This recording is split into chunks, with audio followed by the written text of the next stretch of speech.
नमस्ते दोस्तों, स्वागत है आपका आपके इंटीरियर चैनल जीएम डेकोर पर। दोस्तों, आज हम एक लाइव साइट पर हैं जहां पे स्लाइडिंग वार्डरोब की फिटिंग चल रही है। अब इस वार्डरोब को बनाते समय क्या इश्यूज आए और क्या इसकी रेमेडीज हमने निकाली, वो हम आपको उस वीडियो में बताएंगे। इस टोटल वार्डरोब की जो विड्थ है 13.5 फीट की है और इसको 3 डोर स्लाइडिंग फिटिंग में हमें बनाना था। अब कंपलसरी क्यों है कि 3 डोर ही बनाना है, इसके अंदर कुछ ओपनेबल नहीं रखना है या इसको ऐसा ही करना है, क्योंकि इसके अंदर आप देखेंगे जो स्ट्रक्चर बना हुआ है वो मार्बल से बना हुआ है और ऑलरेडी फिटेड है। मतलब इसके अंदर कोई भी अल्टरेशन हम कर नहीं सकते। 3 पार्ट के अंदर डिवाइडेड है ये पूरा स्ट्रक्चर। 13.5 फीट को 4.5 फीट का हम डिवाइड ऑलरेडी कर चुके हैं। अब हमें बनाना पड़ेगा तो 4.5 फीट विड्थ का ही स्लाइडिंग शटर बनाना पड़ेगा। आपको जनरली पता है जो प्लाईवुड का स्टैंडर्ड साइज है मैक्सिमम 8x4 का आता है। अब 4 फीट चौड़ाई से 4.5 फीट का शटर कैसे बनाए, पहली प्रॉब्लम तो ये आई। उसके बाद इतना जो चौड़ा शटर है वो बेंड भी नहीं खाया, क्योंकि स्लाइडिंग फिटिंग में अगर बेंड जरा सा भी शटर खा गया तो उसकी स्मूथनेस खत्म हो जाती है, चलने में बड़ा दिक्कत करता है।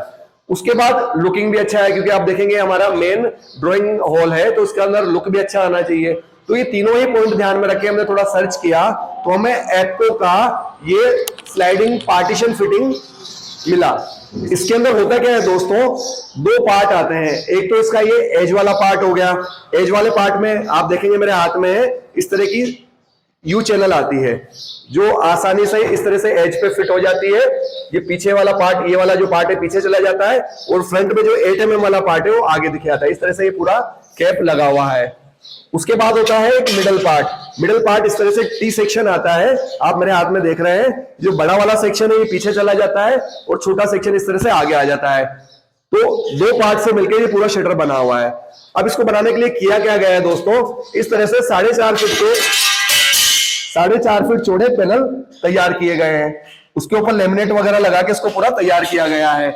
उसके बाद एजेस और बीच का मिडल को काम में लेके इन चारों पार्ट को आपस में स्क्रू के द्वारा जोड़ दिया गया है। मतलब ये जो पूरा पैनल है सिंगल पैनल नहीं है, 4 पार्ट में बना हुआ है। उसके बाद इसको जो हमारे प्रोफाइल फिटिंग थी एज और मिडल के द्वारा इसको पूरा जोड़ के एक सिंगल रूप में सामने निकल के आया है। अब इसमें होगा क्या है, तो हमारी विड्थ पूरी कवर हो गई।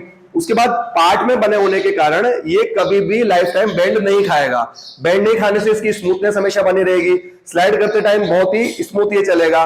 सबसे बड़ी चीज एक और इसके बारे में बताना चाहूंगा, जैसे कि इस साइड पर तो सभी सेक्शन के अंदर हमने सेम लेमिनेट काम में लिया, बट अगर हमें बीच में अगर मिरर लगाना हो, ग्लास लगाना हो या फिर डिफरेंट कलर की माइका लगानी हो तो वो भी आसानी से इसके अंदर लगाई जा सकती है। उदाहरण के लिए अगर आप इन दोनों सेक्शन में ग्लास लगाना चाह रहे हैं तो आप इसको बीच के प्लाई को 19 mm के काम में मत लीजिए, 5 mm ग्लास लगा दीजिए और पीछे का जो स्पेस बचा लगभग 12 mm का वो प्लाई लगा दीजिए और इस सेक्शन के अंदर आसानी से उसको फिट कर सकते हैं।